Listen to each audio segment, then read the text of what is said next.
जाने कितना काफी पुराना होगा। और वो तो ये एक बड़ी बड़ी महत्वपूर्ण इम्पोर्टेंट चीजें हैं। तो ब्रह्मगुप्त जो थे वो आर्यभट्ट के 300-400 साल के बाद हुए थे, और उसके बाद भास्करा टू जिनका बड़ा मशहूर, ये सभी बड़े बड़े एस्ट्रोनॉमर्स, गणितज्ञ, फिलोसोफर्स, ये सब ऑलराउंडर हुआ करते थे, विद्वान लोग जो थे, जो हमारे बड़े बड़े ऋषि मुनि, उनकी लाइफ की वही स्टाइल थी और वही उनके थॉट्स, लेकिन बड़े डीप थॉट्स हुआ करते थे, जिनका हम थोड़ा थोड़ा चर्चा कर रहे हैं। अब देखिए, इसके बाद हमारी कहानी स्लोली में आपकी मॉडर्न डे साइंस के अंदर ले आता हूँ, उसका इस कॉन्टेक्स्ट में हम उसको समझने की कोशिश करते हैं। देखिए, ये 2008 की अक्टूबर के आसपास की बात है। मैं उससे 1 साल पहले फिजिक्स का हेड बनाता था यूनिवर्सिटी में, नवंबर 2007 में, और 8 में हमारा चंद्रयान 1 की लॉन्चिंग हुई। तो चंद्रयान 1 में देखिए क्या हमारी विशेषता थी। चंद्रयान 1 और इसकी जो क्या इसके पीछे का विज्ञान है, वो मैं थोड़ा इतना सिंपल तरीके से बताऊंगा, मैं किसी को पढ़ा सकता हूँ।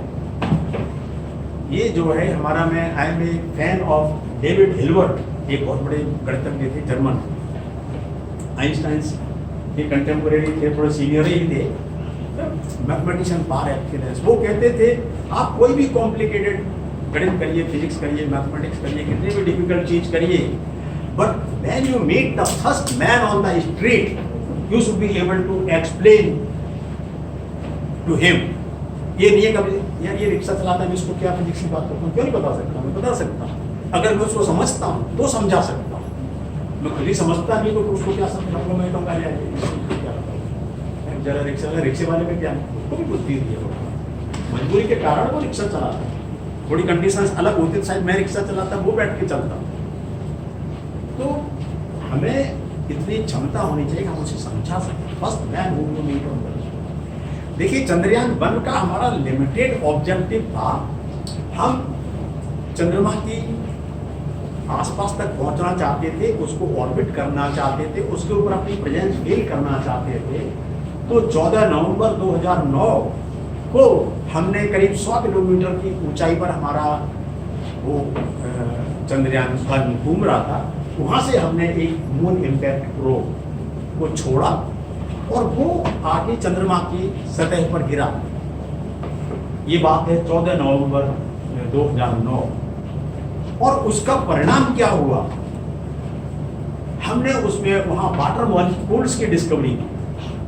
चंद्रयान 1, उससे पहले कोई अमेरिका, रूस, जितने बड़े बड़े नाम हैं, उनमें से किसी ने ये चीज नहीं की। Chandrayaan 1 was the first one which proved or discovered the existence of water molecules on the surface in the soil of the moon.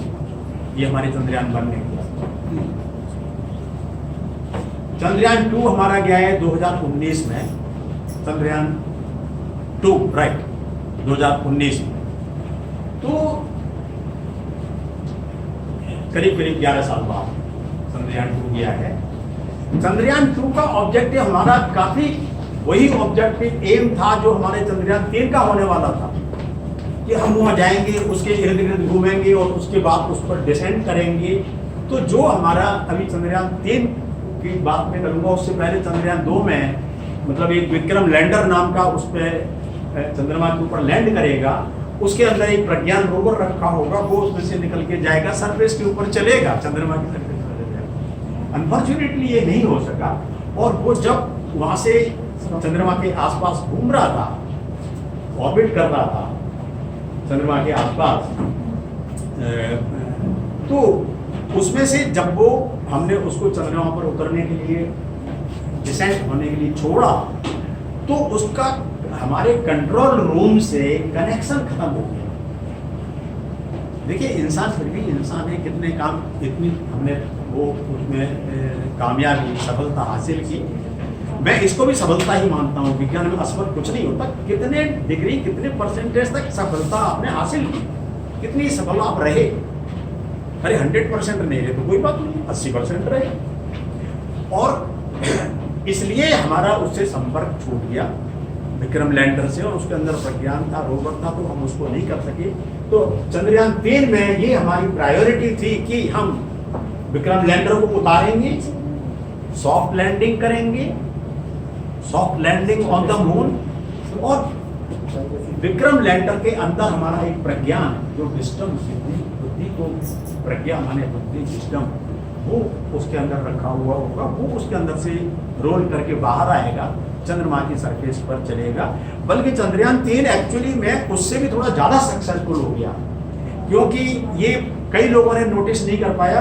Chandrayaan, वो जो रोवर हमारा था, विक्रम लैंडर जो हमारा वहाँ खड़ा था, इसने अपने पैरों पर जंप लगाया और जंप लगा के फिर से नीचे चंद्रमा को डाल दिया। इसका बहुत बड़ा महत्व है। इसका मतलब ये है कि अगर हम कभी लैंड करेंगे और अगर हमें कभी वापस आना होगा तो हम किस प्रकार से वापस आएंगे, तो इसमें ये तो बहुत जरूरी है। इसीलिए मैंने असेंट और डिसेंट दो शब्दों को मैं बोलने की कोशिश कर रहा हूँ कि हम चंद्रमा की सरफेस पर डिसेंट कर रहे हैं, माने उतर रहे हैं, और वहाँ से चंद्रयान 4 में हम वहाँ से वापस भी आना चाहते हैं, क्योंकि हमारा उसका ऑब्जेक्टिव है कलेक्शन ऑफ लूनर सैंपल्स।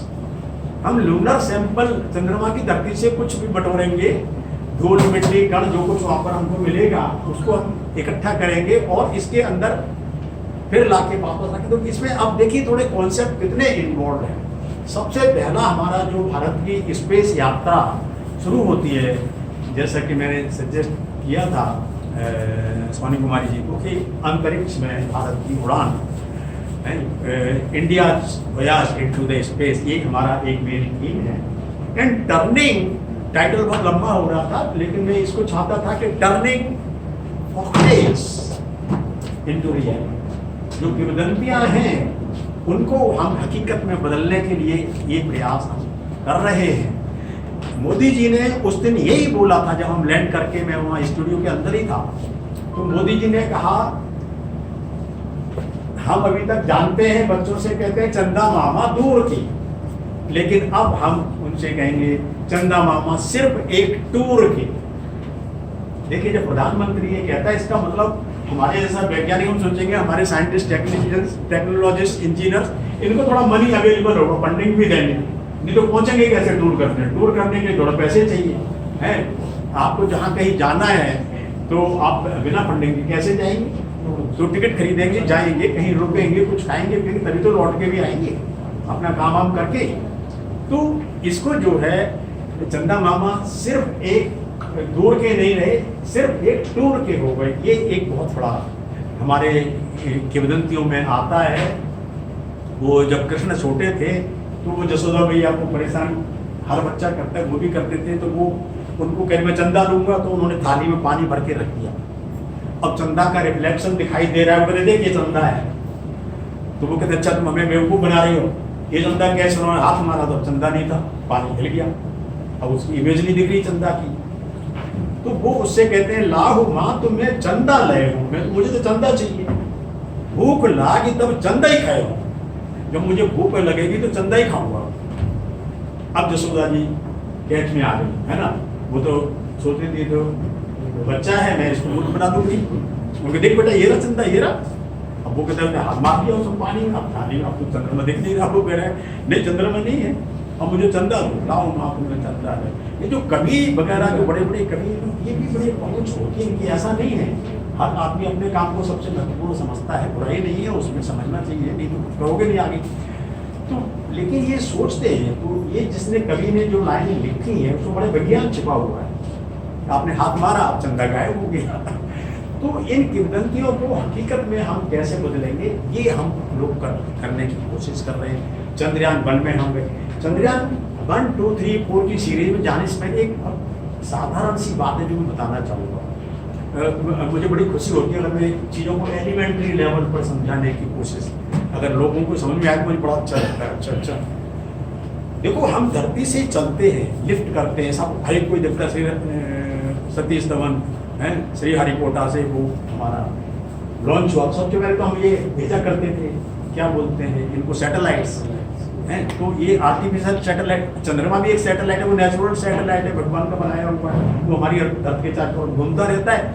लेकिन ये जो दूसरे सैटेलाइट, मैन मेड सैटेलाइट्स, वो हम भेजते रहते हैं। अपने लिए या दूसरे लोगों के लिए बेचते, 2-4 पैसे भी कमाते हैं, ठीक है। कॉमर्शियल बेसिस में भी हम भेजते हैं और कंट्रीज के लिए भी भेजते हैं। और बड़ी बड़ी जो अपने आप को समझते हैं भारत कि वो इकोनॉमिक पावर्स हैं, नॉलेज के पावर हाउस हैं, वो भी अपने हमसे भिजवाते हैं। और हम एक बार में 10-10, 20-20, 30-30 सैटेलाइट इकट्ठे भी छोड़ देते हैं।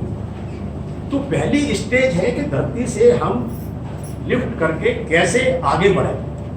सेकंड स्टेज है injection into the earth orbit, earth centric orbit. मैं इसमें 3-4 नाम लूंगा, उनको समझाऊंगा। अर्थ सेंट्रिक, अभी हम अर्थ हमारी सूरज के चारों तरफ घूमती है, हम सन सेंट्रिक ऑर्बिट में घूम रहे हैं। अर्थ हमारी सन सेंट्रिक ऑर्बिट में एलिप्स है, इसके 2 फोकस होते हैं, सर्कल में एक ही होता है, उसको सेंटर कहते हैं। इन दोनों को मिला के एक सर्कल बन जाएगा। एलिप्स में 2 होते हैं, तो वो एक फोकस पर बैठा है, अर्थ ऐसे ऐसे घूमती है 365 दिन में। अर्थ यहाँ बैठी है, 24 घंटे में मून ऐसे ऐसे करके घूमता है, वो भी इलिप्टिकल ऑर्बिट है। तो अर्थ सेंट्रिक ऑर्बिट में हम अपने सैटेलाइट को, जो अर्थ को अपना फोकस पे रखा हुआ सेंटर मान के उसके इर्द गिर्द चारों तरफ घूमता है। इसी प्रकार मून सेंट्रिक ऑर्बिट भी होगी, इसी प्रकार मार्स सेंट्रिक ऑर्बिट भी होगी। एक होती है हेलियोसेंट्रिक, माने जो सूरज को अपने सेंटर में मान के चल रहा है। तो जब हम मून पर जाते हैं तो हमने धरती से चले, लिफ्ट किया, अब उसको injection into the earth centric orbit. यहाँ से हम एक लूनर ट्रांसफर ऑर्बिट में जाना है, जिससे हम एक ऐसे ऐसे करके घूम रहे हैं, अब ऐसे लंबी टाइम में चले जाएंगे। तो इसकी पेरिजी अपोजी, पेरिजी जो नियरेस्ट शॉर्टेस्ट डिस्टेंस, अपनी